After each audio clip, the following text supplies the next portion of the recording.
Homelessness, a problem we all see but ignore. Not me, bro. I give to the homeless. Shut up. But what if we stopped and actually took a harder look? What can this homelessness crisis reveal to us? In this episode, I flew to the controversial city of Austin to explore this issue, and even got an inside perspective from someone who used to be homeless. I wouldn't change it for the world, man. And by the end, you'll learn exactly why this separation between you and being homeless is a lot closer than you think. In America, a lot of our solution is just pretending like it's not there. And that's especially the case here in Austin, where they recently passed a law making being homeless illegal. I'll explain later on why this matters, but first, let's hit the streets to hear real stories from real people. Who am I here with? Free Pope. You wanna know my name? Mike. We're under the bridge of I-35, main highway that goes through Austin. Why would you say you're homeless? I lost my ID. It makes it hard to do anything. Because without ID, you can't apply, obviously, for jobs or anything. I was in a psych unit and then just kind of released me out into the world. I'm sorry? There are also a lot of homeless veterans out here. Others also said addiction, mental illness, and also lack of motivation. Pretty much sums it up. Take note of this point. How do you think people view you? I've seen some people come from the bars at night and throw beers out. So they view you as maybe a toy or a game, not worthy of anything but harm or danger. I think the easiest thing in the world is to place any group under a bucket. That becomes easier the more stigmatized the group. I mean, I know I'm no saint. We all make snap judgments. It's in our nature. Like, bro, walk around New York City at 3 a.m. alone and you'll see that you have biases too. The more complex the issue, the less is black and white. So if you're gonna talk shit and judge, at least understand their story first. Do you feel like a lot of homeless people accept that they're homeless? Yeah, and you get used to the pain. The pain becomes comfort. So what do you currently do as your job? Right over here at the shell, making moves to reconnect with my children. This is something to keep me from begging. I don't like to beg. How much money do you make a day? 40 or 50. A gentleman hit me in the face with a baseball bat. Well, I went to jail for 45 days for nothing. But when I went back, all my stuff was stolen. What you see now is what I have left. It's hard to look for a job in this condition that I'm in. I mean, would you hire me if I walked in? Honestly, I wouldn't, yeah. Everyone's story is different and there isn't a simple solution. And that's exactly why the easiest route is just ignoring the homeless. Homelessness lets you know that there's failures out. That's why they want to sweep it on the rug, because it does something to you mentally. Growing up, I know I'm not the only one that was told to just avoid eye contact. And especially here in New York, if you see like a wild homeless guy on the subway, everyone just acts like he's not even there. It's almost as if when you become homeless, you stop existing. But even when you're invisible, community is something that we all need as humans.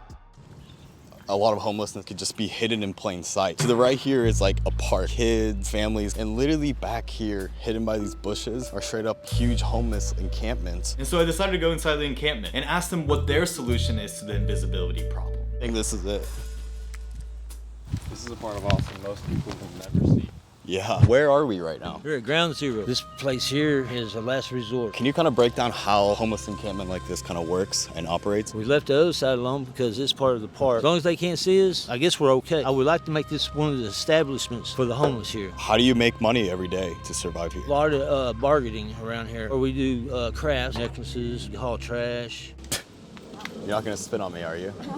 Talking to Clyde and others at Ground Zero, my videographer and I couldn't help but notice something. People under the bridge, a lot of them were black. Everybody in these woods was white. White. This proves that white people love nature. Okay, but for real. When you just decide to sweep it under the rug, you get these invisible encampments. And in cities where it's a lot more lenient, like LA and SF, you see homeless everywhere, especially on main streets. No matter how you deal with it, the problem is still there. And the only difference is how visible it is. How long have you been in this encampment for? 94. So we're not dogs and savages. There's some really good people out here. Give us a chance. Don't be scared of us. Enjoy, like it's Ground Zero. Rise up.